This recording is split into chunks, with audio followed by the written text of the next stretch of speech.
Hi good evening every all, welcome to my channel. இன்றைக்கி நம்மளுடைய vlog என்னென்னா morning to night வரைக்கும் routine vlog and motivation speech. நிறைய tips and idea share பண்ணியிருக்கேங்க, recipe kitchen ரெசிபியும். So வீடியோவை end வரைக்கும் ஸ்கிப் பண்ணாமல் பாருங்கள், ரொம்ப இன்ட்ரெஸ்டிங்காக இருக்கும். வாங்க வீடியோக்குள்ளே போகலாம். இன்றைக்கி பார்த்திங்கன்னா மார்னிங் ஏஞ்சோடனே எனக்கு கொஞ்சம் வீக்காக இருக்குங்க உடம்பு. அதுக்காக சத்து மாவு கஞ்சி மிக்சர் ரெடி பண்ணியிருக்கேன். ஸோ மார்னிங்கே நல்லா ஒரு வாசனை மணமாக ஊதுவத்திலாம் கொளுத்தி வச்சு ஃப்ரூட்ஸ்லாம் குழந்தைங்களுக்கு ஸ்நாக்ஸில் டேபிளில் எடுத்து வச்சுட்டேன், மறந்துடக்கூடாதுன்ட்டு. அப்புறம் கிச்சன் நோக்கி வந்தேன். இன்றைக்கி நம்ம என்ன குழம்பு வைக்க போகிறோம்னு பார்த்திங்கன்னா பீர்க்கங்காய் குழம்புங்க. அதாவது பீர்க்கங்கான்னு சொல்லுவோம் இல்லையா, அதுதான். கறி குழம்பு மாதிரி செம்ம சூப்பராக ஃப்ளேவராக இருக்குங்க. நான் சொல்கிற மாதிரி செஞ்சு பாருங்கள். எப்பவும் போல் நம்ம ஆயில் ஊற்றிக்கிட்டு நல்லெண்ணெய் ஊற்றுங்க, ரொம்ப டேஸ்டியாக இருக்கும். கடுகு, கருவேப்பிலை, வெங்காயம், தக்காளி எல்லாம் போட்டு நல்லா வதங்கணுங்க. பச்சை வாசனை போன பிறகு தான் நீங்கள் பீர்க்கங்காவை வெட்டி வைக்கணும். இந்த பீர்க்கங்காயில் அதோட ஸ்கின் கூட வேஸ்ட் ஆகாதுங்க. நான் சொல்கிறேன், எண்டு வரைக்கும் ஸ்கிப் பண்ணாமல் பாருங்கள். அதுக்கப்புறம் பார்த்திங்கன்னா குழம்பு மசாலா தூள், நம்ம காஷ்மீரி சில்லி பவுடர் அண்டு மஞ்சள் தூள் எல்லாமே போட்டு நல்லா வதக்கிக்கோங்க. பச்சை வாசனை போன பிறகு தான் நம்ம தக்காளியும் வெங்காயம் ஒவ்வொரு பழம் போட்டு நல்லா கிரைண்ட் பண்ணி அதில் கொஞ்சம் அரைச்சி வச்ச சீரகம், வெந்தயம் அண்ட் அரிசி மூணையும் அரைச்சி இந்த மாதிரி இது மிக்சியில் அரைச்சிப்பேங்க. எல்லாமே அரைச்சி அந்த பேஸ்ட்டோடு சேர்த்து ஊற்றியாச்சு பாருங்கள். அப்புறம் நல்லா கொதித்து அதுவும் பச்சை வாசனை போகணும். அதையும் போன பிறகு நம்ம புளி கரைசலை ஊற்றிக்கணுங்க. நான் எல்லாமே உங்களுக்கு ஷார்ட் அண்ட் ஸ்வீட்டாக காமிச்சிருக்கிறனால உங்களுக்கு புரியும்னு நினைக்கிறேன். லாங் வீடியோவாக போட வேண்டாம், சும்மா புரிஞ்சால் போதும் அப்படின்றதுக்காக தான் நான் உங்களுக்கு ஸ்வீட்டாக சொல்லி முடிக்கிறேன். அவ்வளோதான். பச்சை வாசனை கொதித்து நல்லா போயின பிறகு தட்டை திறந்து பார்த்திங்கன்னா இந்த அளவுக்கு கிரேவி கன்சிஸ்டன்சி வந்த பிறகு வெட்டி வச்சுருக்கிற கொத்தமல்லி இலையை தூவி இறக்குனா கறி குழம்பு தோற்றுறோங்க. இந்த பீர்க்கங்காய் குழம்பு எதிர்க்க ரெடி ஆகிடுச்சு. அதுக்கப்புறம் எங்கள் ஹஸ்பண்ட் பிள்ளைங்களாம் எந்திரிச்சு வந்துட்டாங்க. ஹஸ்பண்ட்காக பிளாக் டீ எப்போவுமே ஆஸ் யூஷுவல் போடுறது தான். அதை இன்றைக்கி மிக்ஸ் பண்ணி பிளாக் டீ ரெடி பண்ணிகிட்ருக்கேன். நானும் மார்னிங்கில் ஒரு சில நேரம் குடிப்பேன். இன்றைக்கி மிக்சர் வச்சுருக்கிறனால சத்து மாவுது அதை குடிச்சிக்கலான்ட்டு.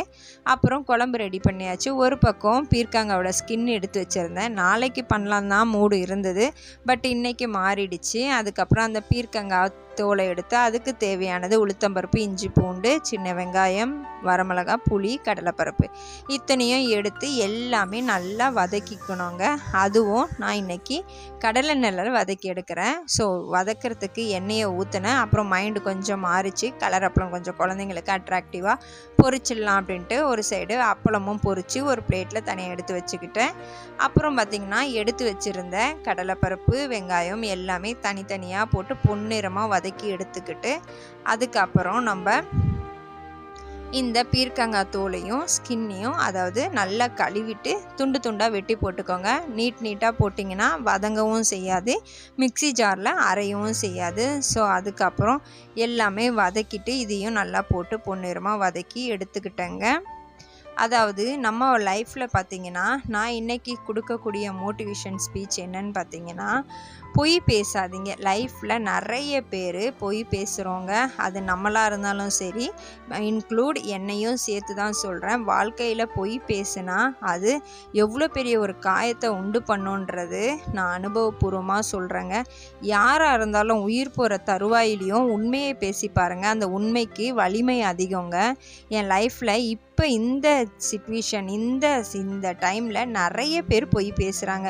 என்னால் அது தாங்கிக்கவே முடியலங்க. உள்ளே ஒன்று வெளியே ஒன்று பேசுகிறாங்க. அந்த வார்த்தைகள் ஒவ்வொன்றும் எனக்கு தெரிய வரும் பொழுது ரொம்ப மனசு கஷ்டமாக இருக்குது.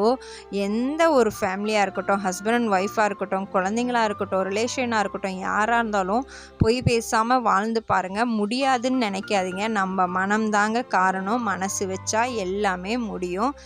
பொய் பேசுகிறனால லைஃப்பில் நிறைய ப்ராப்ளம்ஸை நம்ம ஹேண்டில் பண்ணுறதா இருக்கும். உண்மையை பேசி பாருங்கள், கண்டிப்பாக அது நல்லது தாங்க நடக்கும். என் வாழ்க்கையில் இந்த சிச்சுவேஷனில் எனக்கு கிடைச்ச ஒரு பாடத்தை உங்ககிட்ட ஷேர் பண்ணியிருக்கேன். அப்புறம் வதக்கின பொருள் எல்லாத்தையுமே ஆற வச்சிடலான்னு ஒரு பிளேட்டில் போட்டு ஆற வச்சிட்ருக்கேன். ஒரு சைடு நல்ல மிக்சர் அதாவது சத்து மாவு கஞ்சி ஆறிட்டு அது கூட ஆறின பிறகு தான் பால் கலந்து குடிக்கணும், ஏன்னா திரிஞ்சிடக்கூடாது நாட்டு சர்க்கரை போட்டிருக்கிறனால. அதுக்கப்புறம் பாருங்கள், பாருங்கள் இதுவும் நல்லா வதங்கி இதையும் எடுத்து ஒரு பக்கம் தட்டில் ஆற வச்சுட்டேன்னு சொன்னேன்ல. அப்புறம் அதே கடாயில் கொஞ்சம் கடுகு, கருவேப்பிலை, காஞ்ச மிளகா எல்லாமே போட்டு நம்ம தாளிச்சம் பண்ணி வச்சுக்கலாம். மிக்சர் அரைச்ச அப்புறம் இதை சட்னியை இதோட அதாவது துவையில் கலந்துக்கலாம் அப்படின்னு சொல்லிட்டு இதுவும் நல்லா ஆறிடுச்சு ஒரு பக்கம். இப்போ நான் மிக்சி ஜாரில் கலந்துக்கிறேன். ஸோ அரைச்சியும் எடுத்துகிட்டு வந்துட்டேன். பாருங்கள், பெரிய மிக்சி ஜாரில் அரைங்க, நைஸாக அரைஞ்சிரும். தாளித்து வச்சுருந்தேன் அந்த பொருளையும் இதோட மிக்ஸ் பண்ணி எடுத்துக்கிட்டேன். ஒரு பக்கம் பார்த்திங்கன்னா வீட்டு வேலை கண்டினியூவாக ரொட்டீன் தொடங்கிடுச்சு. அப்புறம் துணிங்க தான் எப்பவும் போல் ஸ்கூலுக்கு அனுப்பிட்டா நம்மளுக்கு ஃப்ரீயாக இருக்கணும்னு நினைப்போம். ஆனால் நம்ம வீடு நம்மளை விடோமா, நம்ம வேலைகள் தான் கண்டினியூவாக இழுத்துட்டே இருக்குமே. சரி ஓகே அப்படின்னு சொல்லிட்டு துணிங்கெல்லாம் துவைச்சி எடுத்தாச்சு மிஷின்லேருந்து. ஓகே எல்லாம் வெளியே எடுத்து வச்சுட்டு அன்னக்குட்டையில் தண்ணியை ஊற்றி அலசிடலாம் அப்படின்னு சொல்லிட்டு தண்ணியை பிடிச்சி ஊற்றி ஒரு பக்கம் அலசியும் எடுத்தாச்சுங்க.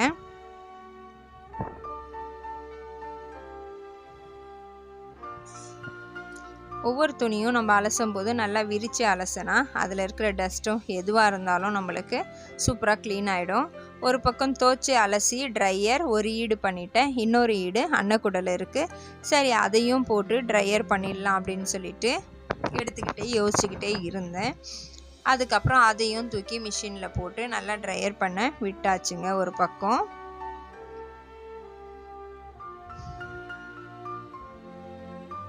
நான் வீடியோவை ரொம்ப ஷார்ட் அண்ட் ஸ்வீட்டாக முடிக்கணுன்ட்டு ஸ்பீட் பண்ணி வச்சுருக்கேன். ஸோ அது பிடிக்கலைன்னா சொல்லுங்கள், அடுத்த டைம் அதை கரெக்ட் பண்ணிக்கலாம். அப்புறம் ஒரு ஈடு துவைச்சிருந்து எடுத்துகிட்டு வந்து ஓரம் வச்சுட்டேன். அப்புறம் ஒரு பக்கம் நம்ம வராண்டா ஃபுல்லாக தண்ணி ஊற்றி கழுவி க்ளீன் பண்ணிடணும் இல்லையா துவைச்ச உடனே அப்படின்ட்டு தண்ணியை ஊற்றி நல்லா தொடப்பத்தை விட்டு தள்ளி விட்டாச்சுங்க. விட்டுட்டு அப்படியே விட மாட்டேன், ஒரு டைம் வைப்பர் போட்டு நல்லா இழுத்துருவேன். அப்போ தான் தண்ணி அங்கே இங்கே நிற்காது, வலிக்கவும் விடாது. வைப்பர் போட்டுட்டேன்னா உடனே நல்லா வெயிலுக்கு ட்ரை ஆகிடும் அப்படின்றதுக்காக. எப்போவுமே நான் துணி துவைக்கும் போது வராண்டா ஃபுல்லாகவே துவைச்சி விட்ருவேன். இப்போ எங்கே துணி துவைக்கும் போது மட்டுமா வராண்டா க்ளீன் ஆகுது, மழை பேஞ்சு க்ளீன் பண்ணி விட்டு டஸ்ட் ஆக்குது. நான் மறுபடியும் அதை 2வது நேரம் கழுவ வேண்டியது தான். பாருங்கள், அவ்வளோதான், வராண்டாவும் க்ளீன் பண்ணி விட்டாச்சு. நல்லா போர்ட்டிக்கோவையும் நல்லா துணியும் ட்ரை பண்ணி போட்டாச்சுங்க, கொடியில் ஹேங் பண்ணியாச்சு. அதுக்கப்புறம் நிறைய பூக்கள் பூத்து என்னை கூப்பிட்டுக்கிட்டே இருந்த மாதிரி இருந்தது. சரி இதோ வரேன் அப்படின்ட்டு எல்லா பூக்களையும் சந்தோஷமாக பறிச்சிட்டு இருந்தேங்க. உண்மையிலே மனிதர்கள் கொடுக்கக்கூடிய சந்தோஷம் இருக்குமா என்னன்னு எனக்கு தெரியலை.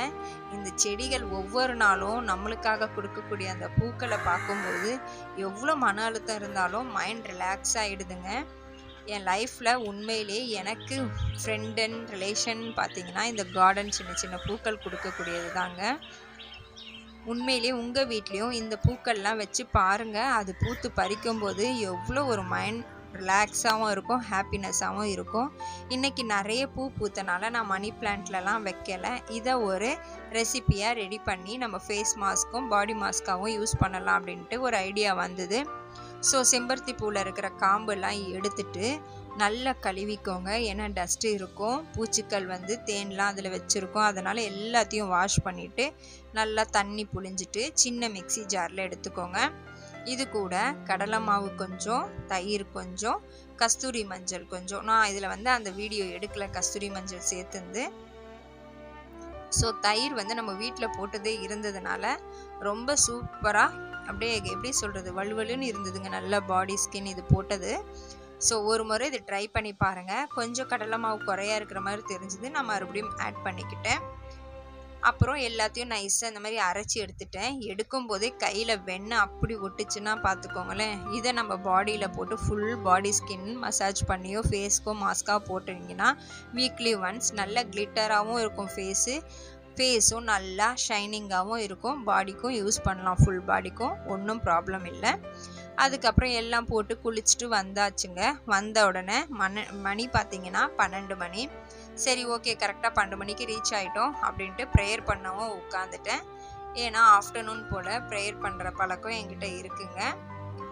நம்மளுக்கு மனுஷர்கள் உதவுவாங்களா இல்லையான்னு தெரியாது. இந்த ப்ரேயர் நம்ம எல்லா சூழ்நிலையிலையும் நம்மளுக்கு முன்னாடி நின்று நம்மளை காத்துக்கொள்ளுங்க. அதனால் எல்லா மதத்தினரும் நல்லா ப்ரேயர் பண்ணுங்க காட் கிட்ட. அப்புறம் ப்ரேயர் பண்ணி கொஞ்சம் நேரம் நல்லா 1/2 hour கிட்ட ப்ரேயர் பண்ணி முடிச்சுட்டு அங்கேருந்து லஞ்ச் எடுத்துகிட்டு குழந்தைக்கு ஸ்கூலுக்கு வந்துட்டாங்க. சாப்பாடெலாம் ஊட்டிட்டு உட்காந்துட்டு இருந்தேன். அப்போ தான் இந்த வீடியோ கிளிப் எடுத்தேன். ஒரே என்ஜாய் பண்ணிக்கிட்டு ஃப்ரெண்ட்ஸுங்களோட விளையாடிட்டு இருந்தாங்க. அதுக்கப்புறம் ஈவினிங் போல் ஆச்சு. அஸ் யூஷுவல் காஃபி பிஸ்கெட்டுன்னு சாப்பிட்டுட்டு குழந்தைங்கள டான்ஸ் கிளாஸும் கூட்டிகிட்டு வந்துட்டாங்க. அவ்வளோதான். ஒவ்வொரு நாளும் என்னுடைய ரொட்டீன் இப்படி தாங்க ரீச் ஆகிட்ருக்கோம். குழந்தைங்களோட ஹாப்பினஸ் என்னுடைய ஹாப்பினஸ் அப்படின்ற மாதிரி போயிட்டுருக்கு. பாருங்கள், நல்லாவே ட்ரெயின் அப் ஆகிட்டாங்க குழந்தைங்க. உண்மையிலே காட் கிட்ட நான் ப்ரேயர் பண்ணிக்கோங்கன்னு எல்லாருக்கிட்டையும் சொன்னேன். எனக்காக பண்ண எல்லா ஃப்ரெண்ட்ஸ் அண்ட் ரிலேட்டிவ்ஸ்க்கும் நன்றியை தெரிவிச்சுக்கிறேன். இத்தோட இந்த விளாக் வந்து எண்டுக்கு வருதுங்க. கண்டிப்பாக இந்த விளாகில் நீங்கள் ஏதாவது ஒரு நல்ல விஷயம் கற்றுக்கிட்டீங்க, இல்லை பிடிச்சிருந்தது அப்படின்னா இந்த வீடியோக்கு ஒரு லைக் பண்ணிவிட்டு மறக்காமல் என்னுடைய சேனலுக்கு ஒரு சப்ஸ்கிரைப் பண்ணி சப்போர்ட் அண்ட் ஷேர் பண்ணுங்கள். பிடிச்சதுன்னா like and share comment subscribe பண்ணிக்கோங்க. மறுபடியும் நல்லதொரு வீடியோவில் நாளை சந்திக்கிறேன். நன்றி, வணக்கம், பாய்.